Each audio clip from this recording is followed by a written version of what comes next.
Welcome back to this week's episode, everybody. Please enjoy part 1 of my interview with Aimee Simons, the Chief Operating Officer of Sarah's Warriors Foundation. Please check them out at sarahswarriors.com, as well as looking them up on Facebook, Instagram, and TikTok. Again, this is part 1. Please come back next week for part 2. Welcome back to the Childhood Cancer Perspective, and thank you all for sticking with me through all these episodes as I continue to detail the journey of a family diagnosis of brain cancer with my daughter, JC, who was diagnosed in January of 2020. Through this entire journey, or shit show as my wife would call it, what I have noticed is that the silver lining comes out of this, which is that I've been able to meet incredible families, incredible organizations, and incredible warriors, and hear amazing stories. And so I'd like to be able to showcase those as much as I can, both on this type of media as well as other social media. The difference being, here we can say whatever the hell we want and we're not going to be censored. So today my guest is Aimee from Sarah's Warriors, and somebody that we met through TikTok, that's a love-hate relationship on that app, but it's created amazing friendships. So I want to introduce Aimee. The floor is yours. What would you like to talk about? Oh, goodness. Wow. Anything you can tell us.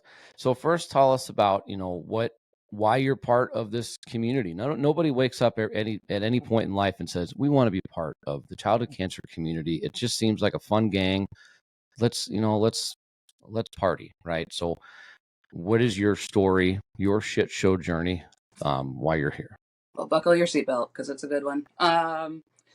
When Sarah, back in 2017, we lost our home to Hurricane Harvey, and that's kind of where we started. So we moved into the house we're in now, and as we were getting settled and going through things, Sarah was 4 at the time. One day, we noticed she was sick, and she got sicker and sicker. She wouldn't do anything. I mean, you're talking a 4-year-old child who's already pretty small. She lost about 15 pounds in a few weeks, bruising, sleeping under all the time. She was admitted, we took her to a PD. They said, oh, it's just growing pains. She'll outgrow it. She's 4. And they actually found out and did some testing, and they diagnosed her with Lyme disease. And she went through treatment for that. And they said she should be good now. Like, there should be nothing wrong with her. But she wasn't. And we just watched as our child, essentially what appeared to be slipping away in front of us. She was sent for some workup at Texas Children's Hospital. And we were at the rheumatology office because they thought maybe it was like a long lingering arthritis from the Lyme disease. She also had some titer levels that tested positive for what could be lupus. And I remember the day I'm sitting there with Sarah alone, and the rheumatologist looked at me and said, I can't do any further workup on her. She needs to go to oncology right now. And I still remember that moment. You just feel like silence, just silence, until you're trying to be strong for your child who's scared. I mean, she hadn't really been exposed to doctors much at that point. And then making phone calls. I remember calling Brian and him just breaking down completely while he was at work, and my mom, and just the sobs from her on the phone. I'll never get that out of my head. So she was 4 in November. She had bone marrow biopsies, and they decided that it looked like it was lymphoma, but they wanted to watch and wait, that it was slow growing. Fast forward to COVID. Sarah was very high risk she had lung issues, for anything that COVID could give her. So Brian, because he's in law enforcement, he isolated, Fauci's recommendation, 6 feet, stay home, stay safe. He moved out for like 9 months. And I was a single mom here, essentially, with 4 kids, one that was sick, and we did everything, they suggested. She was still getting, at that time, her lung infusions at the Children's Hospital. And Eli got sick one day, our littlest, and we took him to urgent care. They didn't do COVID tests because there just wasn't. It's November of 2020. There wasn't anything readily accessible at that point. And they said, oh, it's strep. It's strep. He's fine. The strep popped positive. Well, 48 hours later, Sarah got sick. Sicker than we had ever seen Sarah. And we took her to the pediatrician's office. And we couldn't keep her awake. Like, she was almost unconscious. And they said, her pediatrician said, hey, You need to get her to Texas Children's ER quickly. You can probably get her there faster than we could ever arrange any kind of transport with this pandemic right now. Get her now and go. If something happens on the way, call over and dial 911. So we did. We just loaded her in the car and drove faster than we've ever drove in our life. By the time I got there, I couldn't wake her up. They rushed her immediately back into the trauma bay. And I watched as a code blue was called. And they said, you need to call your husband and tell him she's not going to make it.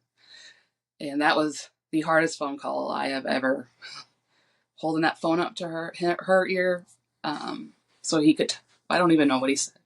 It's between him and her. And they saved her. They got her back, and she was moved to the PICU. By the time we got to the PICU, they came back and said, by the way, she's COVID positive. And so was Sarah. It's scary. She's got horrible lung issues. She's got adrenal insufficiency, just things with Sarah, or like Sarah does in her fashion. She made it. She survived. She got MISC, the complication from it after. And then almost exactly a year later, she has a natural killer cell immunodeficiency, which they play a pivotal role in cancer. She doesn't have any of them, and the ones that she does have, they're not functioning and they don't work right. They were monitoring her labs during these infusions every month, and November 2021, the labs fell apart. Like they just, something was really wrong, and we knew right away. And we called her oncologist, and he said, "Get her up here right now." And from that point on, 900 and some days later, here we are. She was diagnosed with B-cell lymphoma. We had almost 80 trips to Houston that year. It was exhausting. It was draining. She lost friends that year. It's nothing you want to deal with. It's nothing any parent wants to have to do until you're there. And it's a split second. It's a notification in my chart saying, here's a red flag. Something's really wrong. And you go from holding your own to everything changes in 1 second. A lot of our stories kind of line up and mirror in that same fashion, that, it's everything seems okay, even though we know something's wrong, but we don't think it's that wrong. We don't think ahead to that point that that's what we're going to see. And, we were in the same position to have something drastic happen and get that phone call that says, you need to get to the ER now. You need to get to Milwaukee Children's and you need to be here. They will know you're coming. They're going to sign you in. We're going to get you in. And then, you test here, a test there, and you get those words and you don't know how to react. I think a lot of people, would envision, us breaking down into a puddle of tears or on the floor or things like that. I think that the first feeling is shock. Yep. I know I did. I know my wife broke down to a point, not completely. And I stared off into the distance. I had no idea what to think, what to do. I didn't know what my role was supposed to be at that point. What do we do from here? And that's something that I don't think many people understand. Is this is a true family diagnosis. It is true that everybody is affected by this, but as parents, we have one job, and that's to protect our kids. And this is something we can't do that from.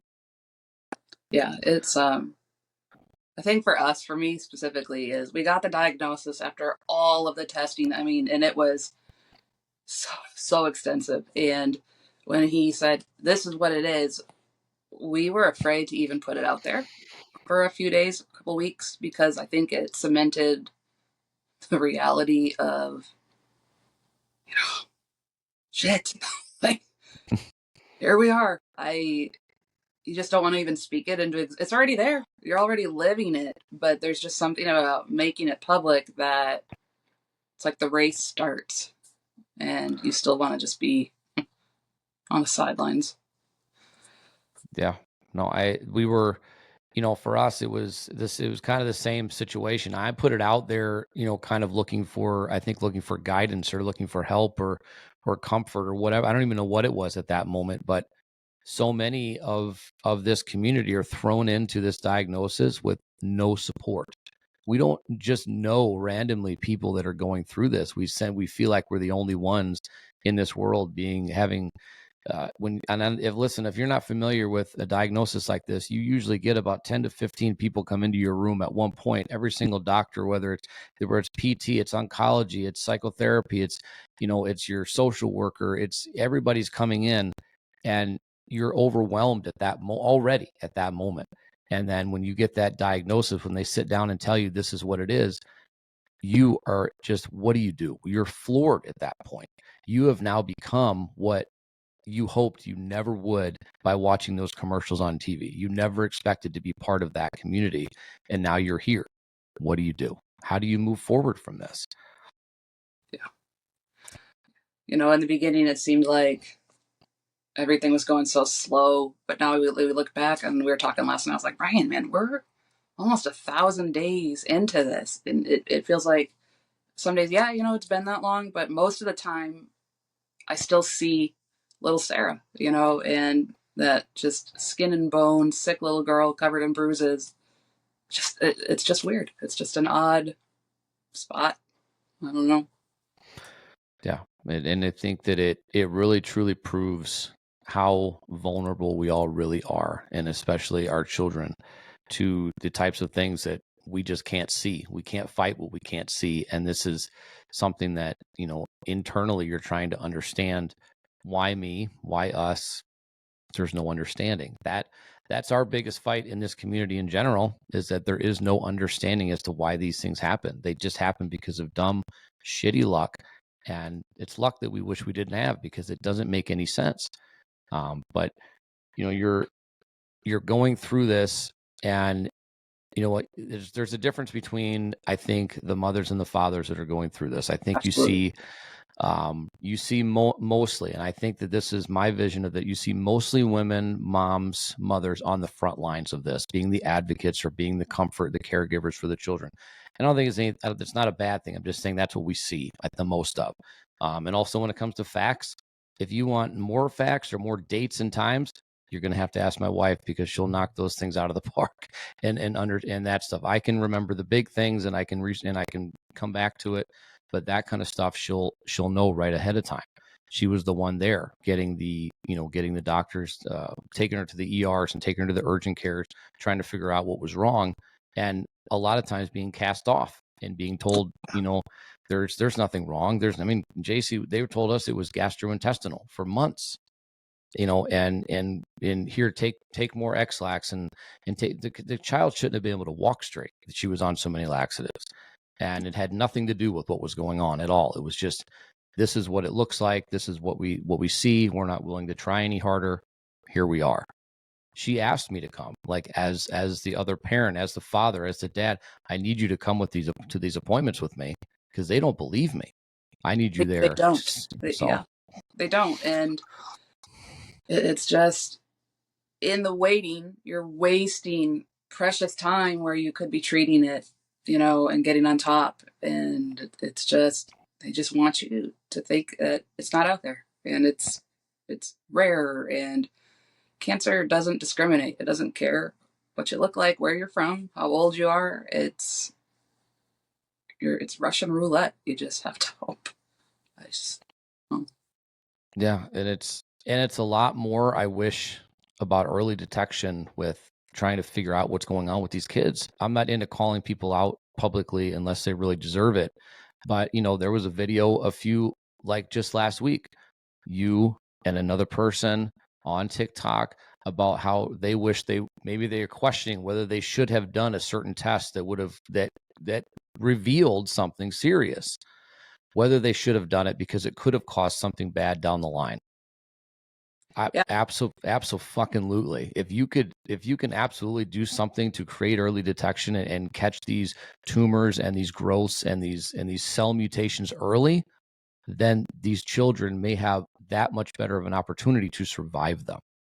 yeah. And I wish that creator understood, like, hey, show me the clinical evidence that one CT increased this patient's risk of cancer throughout their life. Because what you caught, had it turned into this malignancy, you would have caught it so early and given that child the best chance they had. But and that's the medical community as a whole. We don't want to do aggressive testing. We don't want to even run a basic CBC. It's just growing pains. They're just tired. Make them get more exercise, go to bed earlier, better diet, quit giving them snacks. Like, it's just, instead of truly listening to parents who are saying, hey, something is wrong here. We're with my child 24/7. This is not their normal thing. Please help us. And so often it's just, I don't know what it is. It's growing pains. It's arthritis, gastroenteritis. Just go home and take this. And you just want to bang your head against the wall like you're not listening. In Sarah's case, they've determined that, I guess it's kind of dark, but COVID suppressed her immune system so much, it caused that lymphoma to reveal itself. Like, it essentially, COVID saved her life, but at the same time, here we are, and she's 10, and she's lost, everything that truly means anything to her, and you have lifelong effects from treatment, and it's gut wrenching to try to get her through this.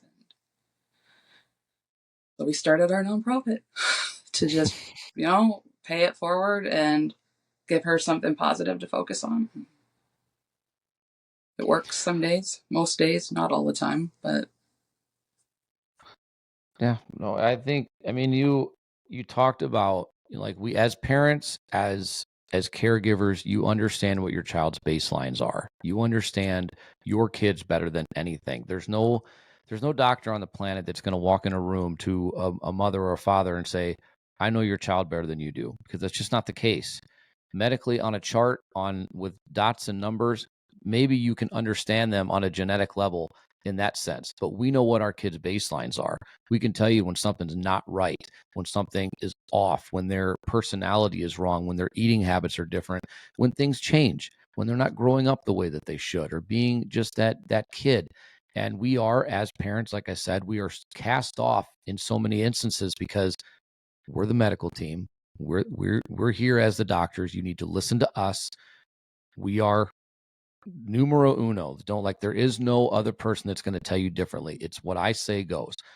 That also hinders a lot of treatment plans and treatment options and protocols, because doctors are very territorial. And this is something that we've learned along the way. They're very territorial. If they find a treatment that works, although they'll share it, they definitely want the credit if it works, and they don't want the credit if it doesn't. 400%. Just, man, I mean, our stories. They just can't everybody just get along? Like, can't you just communicate and work this out together? Like, get a get along shirt. Both get your robe. Like, both of you sit in it. Yeah. Yeah, people, it's one of those things where we do more research, I think, as parents than a lot of the just steadfast doctors. This is what they do every single day. They're not bad people, but I think their judgment can be clouded by the fact that, like I've said a million times, they get to turn this off at the end of the day. They get to clock out and go home. Yep. Very few are on the phone with you and give you their personal cell phone number or a way to contact them outside of business hours. That's few and far between. You are living this 24/7, 365. That is why we also had to tell another certain person on social media that, yes, I consider myself, she considers herself, we all do. A lot of us consider ourselves smarter than doctors because we know the ins and outs of our kid. We know the ins and outs of their diagnosis, of our diagnosis. We know this. We know the cancer drugs, their side effects. We know the protocols. We know the community. We know everything outside of that doctor's office. Understand that what their expertise is right there in that room with you at that moment.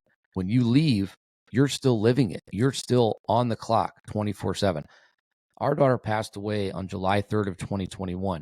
We're still on the fucking clock. We didn't get to clock out from this.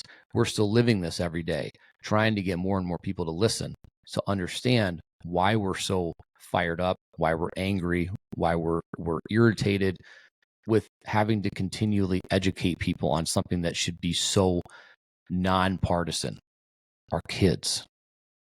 Yeah, exactly. They don't want to hear it. They don't want to see it because it's painful to look at. But, reality is 47 kids a day, I believe is just, it's not rare, and I was telling Brian, I said, every grant denial we get where it's, you know, your organization doesn't align with our giving policies, it just fires me up even more. Like, we're not going to stop just because she's in remission. These families are out there. You truly, in that early stage, you have no one. I mean, even your closest friends, they don't know what to say. They don't say anything at all. And at the time where you need someone the most, you are alone. And that is why, like, we want to help these families as much as we can. We need them to know you're not alone.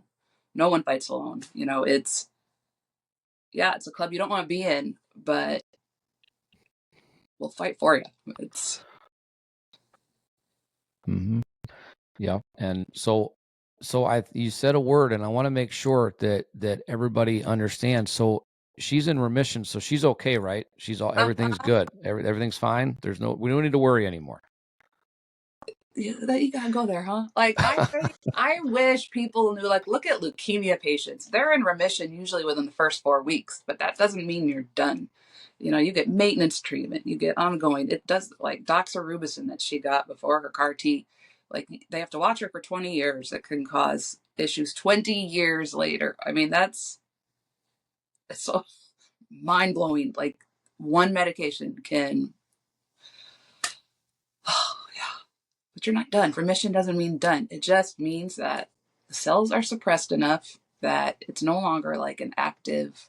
Still gotta keep going. I,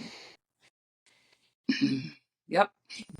Yeah, that's a fun conversation to have, right? I mean, you have remission, you have NED, you have cancer free, you have all of these fun terms that people hear, ringing the bell, right? End of treatment, all of this stuff. And when that happens, everybody just assumes that, okay, well, we can they can take their foot off the gas, everything is good. You can just, move forward with life. There's no reason to worry anymore. It's all over. In reality, if you want to really look at it, I think at that point, the fight is just getting started because there's so much more that you have to worry about. Like you said, 20 years that they're going to watch because of one single drug.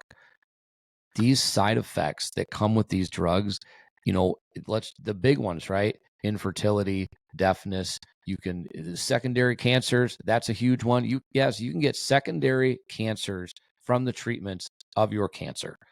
That's amazing. Death, hair loss, cognitive delays. You don't grow right. It can affect your pituitary. Like, there's so much that can happen simply from the treatments that I often say, and I think a lot of people would agree that the side effects are often worse than the cancer itself. What they do to you to fix it often makes it a lot worse. And so when we try to get people to listen, to understand that there's 6 drugs that are approved. They may use over 50, over 100, 6 that are meant or tested in a way that they were created for kids and approved for kids. They're still using the other ones. Well, and every kid is so different too. It's just to hear, how many, every time we're up there, there's a patient having a reaction to their chemo. They're moving them to the trauma bay to,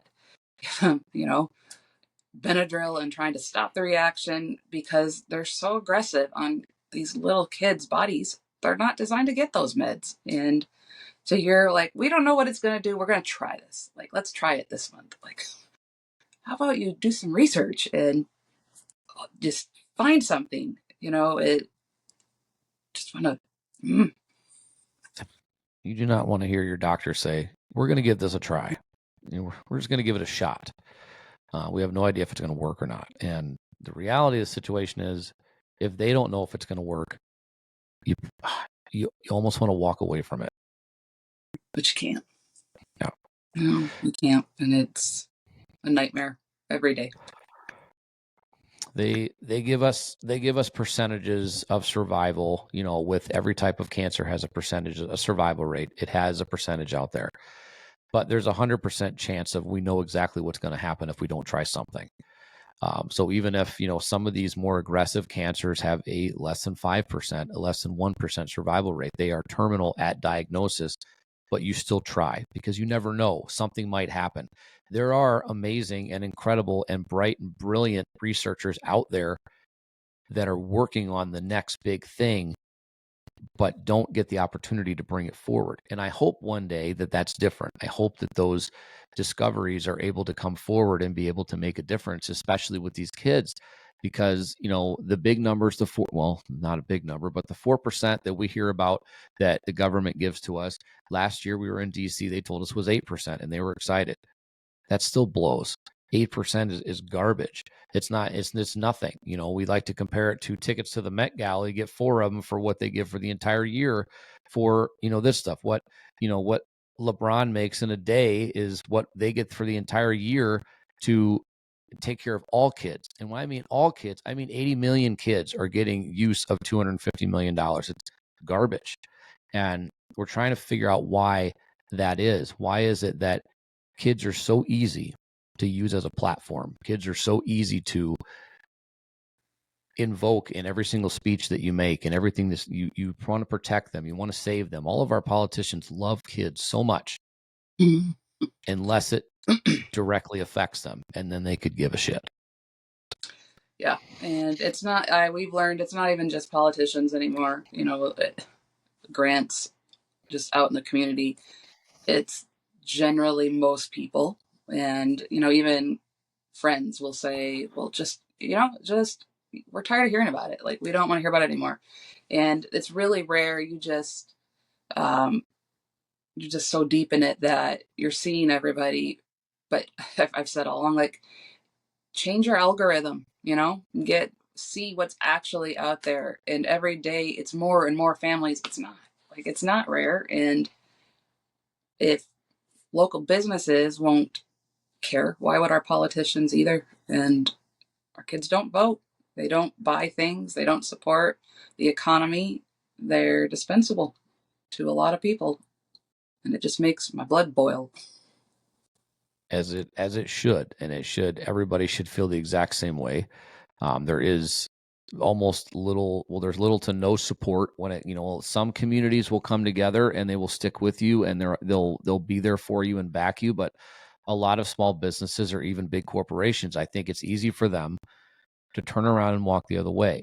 Not because necessarily they don't care about kids, but I think it's because it's an easy situation to turn off if it doesn't affect you personally. And if you don't support it, you don't have to think about it. And so therefore, we get this same exact letters. And I was talking to Mike Pruitt from the Ryland Strong. He gets the same letters as well. Your mission doesn't align with our giving priorities, which again, I'm still trying to figure out that equation because I don't understand it. Like I get if it's like I've said before, we have a defense company in Wisconsin. Okay, what does defense have to do with children? I don't know. What does DOD budgeting have to do with breast cancer? Okay, I don't know what the connection is, but kids are and don't cancel me for that. I support everybody. Just I'm trying to understand it all, but kids are at the core of everything that we do, every single thing that we do, whether it's building defense for the country, whether it's, building houses, or whether it is running a garden store. Your kids are at the core of it because without them, there's nobody to take over those corporations as you age out. There's nobody to take over those businesses when you decide to retire or continue to make them better or to be your employees. There's nobody there to do all of that. So if you just continue to say it's not a big deal because I'm told it's not a big deal, then you just have blinders onto the world. But the numbers are going up in the wrong direction in this community. Yeah. When JC was diagnosed, it was 43 kids a day. Now it's 47. The numbers are going up, but they like to tell you that there's an 80% cure rate now. I don't give a fuck because there's 95% of that they're going to deal with these lifelong health issues because of the treatments. We need to fix the treatment issues and the awareness issues. You're trying to fix the survival rates. You're saving these kids, but are you really? Yeah. Yeah. And it just makes me so mad. Don't say Oh, it's 80% when brain tumors, DIPG, 100% fatal. Like, where's the funding for that? Where is hope for these families, to have the same outlook as a leukemia, lymphoma, parent? It's just not right. I think they get the least amount of the funding, if I'm correct. Yep. And it's so messed up and it's so skewed, and it just gets worse. Yeah, the least amount of funding goes to brain tumors, CNS tumors, and that is the most deadly type of childhood cancer. Which again, the addition does not, the math doesn't math in those situations. I don't get it. I don't understand it. And the reality is that the bulk of the money, you'll hear it from your government officials that it's coming from the government, and I've even heard it from some of the researchers. But I would beg to differ that the bulk of the funding for research comes from organizations outside that are receiving donations, that are doing this, that are creating these types of grants and opportunities for researchers to come together. The Pediatric Brain Tumor Foundation, the National Pediatric Cancer Foundation, or St. Baldrick's. I mean, all these organizations, they're carrying the load of donations. There was anonymous donors that somebody donated $90 million to the Children's Hospital in Washington, D.C. anonymously. The load is coming from the parents, from the advocates, from the organizations. It's not coming from the people that are supposed to be protecting us at all. Parents should not have to have lemonade stands to help find cures for their kids, but look at like Alex's lemonade stand. It's June, they're doing their kickoff, and that's what's happening. Thousands of families are now holding their own lemonade stands to give back, to help save their kids and future kids. And does no one see a problem with this? Like, do you not care enough to like reach out to your politicians, your leaders? A lemonade stand, people. This is not okay. I don't get it. I think I thought, or maybe I was wrong, that kids were the one thing that were universally protected, universally nonpartisan. Everybody, there's no bias. Like kids, that's what we protect. Hell, they even protect kids in prison. Okay, they're like, you know what I mean. You don't mess with kids and then go to jail. That's just not, you know what I mean. That's so. Why is it that one place where nobody wants to go is the one place where they're maybe the most protected? When out here, we should be taking care of them and continuing to give them the world, because they are our precious asset. My children are my greatest achievement. And I think a lot of parents, I hope all of them would agree that they are our greatest achievements. They are what are going to move forward and take care of us. They're going to take care of everybody else. They're going to be the next politicians or police officers or firefighters or judges or, whatever they have planned to do, doctors, nurses, they're going to be there. Maybe. If we don't give them a chance, they're not going to be. And that's why we make such a big stink about this and continue to try, because you need to hear these stories. You need to hear the bad stuff. And, I think I think myself, I think of all these families, we probably have in the chamber stories, images, videos that we have not shared, maybe not even with our spouses. Maybe it may be time to start releasing these to show people the true reality of what pediatric cancer is, because it's not a commercial. And I bring this up in every episode. I have no issue with that organization, with what they do research wise. Marketing wise, I think it's bullshit. I think that they need to show the reality. And I also said before that this is the first year that I've ever seen them talk about a story where a child passed. They've come back 2 years later and say that child passed away. It's always, you don't ever have to pay. Everybody's happy. Everything is taken care of. You're all smiling. Our child's happy when they get to go. That's a lie. They're not happy because they get to go there. They may have a favorite nurse that they've grown accustomed to, or child life specialist, or because the toy closet will be open. I promise you they're not happy about sticks and pokes and MRIs and CTs and propofol and all of this crap that they have to deal with when they go. So that the marketing behind it, I don't like and I don't agree with. And I think it needs to be more reality. They do it for the ASPCA. We see sad dogs out in the middle of the and chained up to things and all this kind of stuff. We see kids that are starving in certain third world countries that are skin and bones, and that's okay to show. But when it comes to cancer, we can only show the good side of it, because I don't know. We wouldn't donate if we showed the bad side. I don't know what the reasoning is, but that's bullshit. It is. It is. Yeah, I don't like it, but so let's switch gears here for a second. So I mentioned in the very beginning that moms and dads, husbands and wives, I think we handle things a little bit differently when diagnosis comes through or when treatments are happening, and things like that. So what would you say the biggest differences are between how you and Brian handled everything from then until now? I'm going to speak for him because he's not here.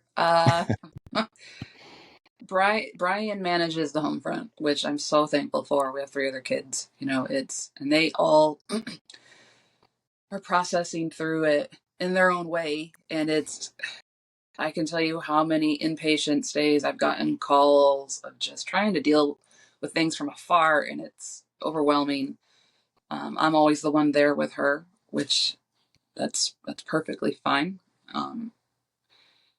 I am a bit of a hothead, so when I get angry or frustrated, trust me that you're going to know about it for the most part.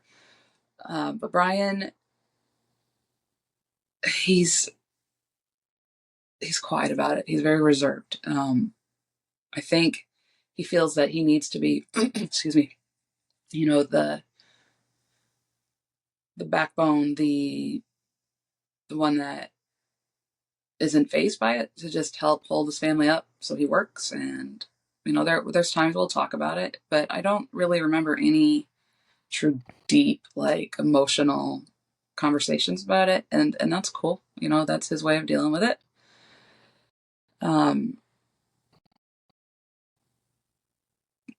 It's sorry, Brian, he'll break down every now and then, but it just so different, which then at times, truthfully, can cause a little bit of conflict. Like, hey, are you not worried that this has happened, that we're back in the PICU, and then it turns into a fight? I mean, all couples fight, and it's hard. It's hard to keep your marriage strong and not let it tear you apart, because I'm different than he is, and then you got just the chaos around us and falling out of trees, and like it's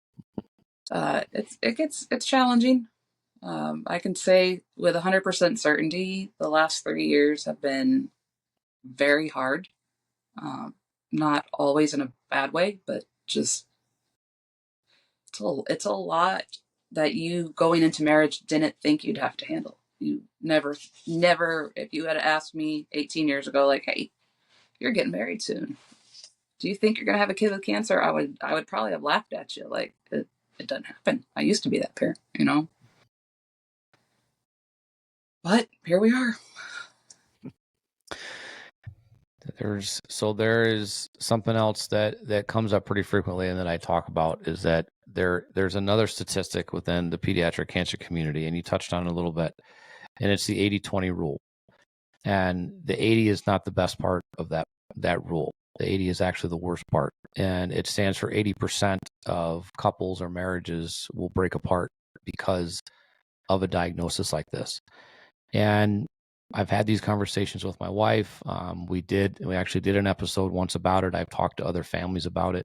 I don't think that we have the magic answer as to why it worked out. I don't think we have I think it's just being understanding and listening and realizing that you're both going through it. The whole family's going through it, and you also deal with it differently. I'm the same way. I deal with it differently than she does.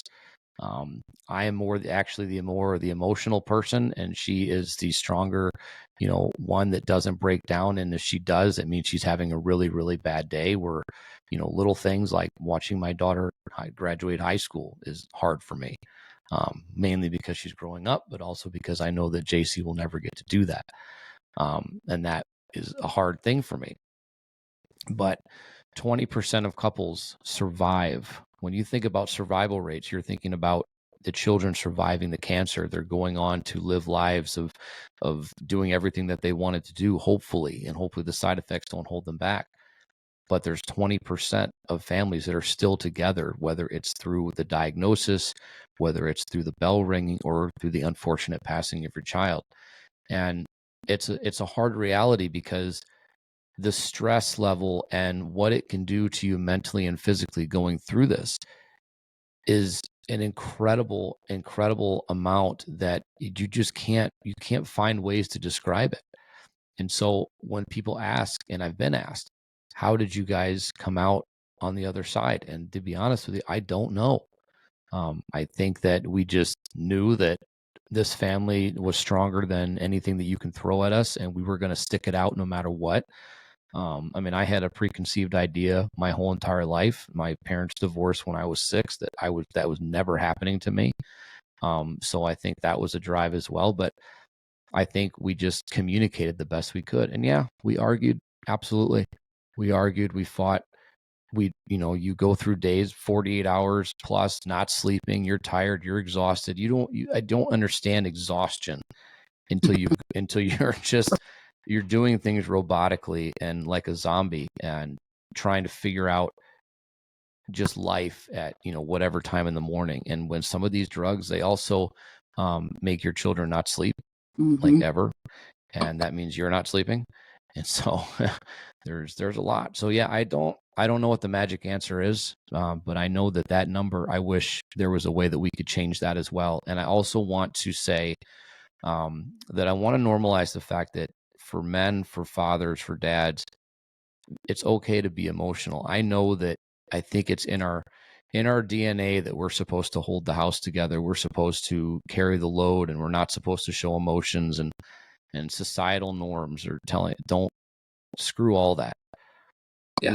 We have to be able to share with each other. I think that's another point, important point. We have to be able to be open and honest. And it's also cool to, if you let your guy friends, if they're having a bad day, man, be there for them. I know you're not supposed to. Bros aren't supposed to hug. We're not supposed to laugh and cry together. No, it's okay, man. It's cool. All right. Just don't make it weird, but it's okay. We have to normalize this, because it is, I mean, right now it's June. It is men's mental health month as well. And we struggle with a lot, and we don't show it. And I think that's why it's such a big problem, is because society said you're not supposed to. Oh yeah. You gotta be tough, There were, I can remember just a handful of times where Sarah was really sick, and, I know the probability. I know how many close calls we've had every time she goes into shock. And I remember those conversations where he would pull me aside and just break down, and are we losing her?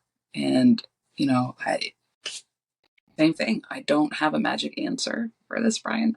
I don't know, but, let's keep communicating, don't ever stop communicating, and that's, I think, very important to being in the 20% versus the 80. And it's straining. It's hard.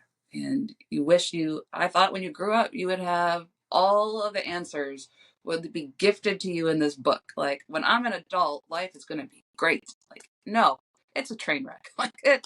Everything falls apart. Like, he falls out of a tree, and you wish you had a magic answer as to what do we do now? Like, you don't. You're just, and even the kids look at you to, hey, you have these answers for Sarah for anything else going on, and you just got to wing it and hope you don't blow things up in the process.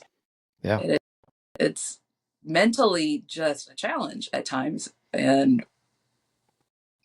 if I knew then what I know now, it's hard, and tempers flare. And I think the worst thing that's ever happened for us is that when we don't vocalize what's going on, and we just, keep it inside. And so, now we have a system where we had a friend who, we don't really talk to anymore.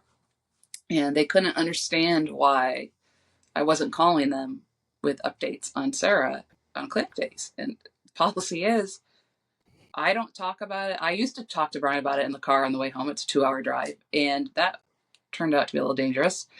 So I don't talk about it unless it's like needs to be dealt with now, critical. I wait till we're in person so we can sit down in the office alone quietly and not do things through text or calls, because he is her dad and he needs to know first, not outsiders. And that was just, I don't know, something they never really understood.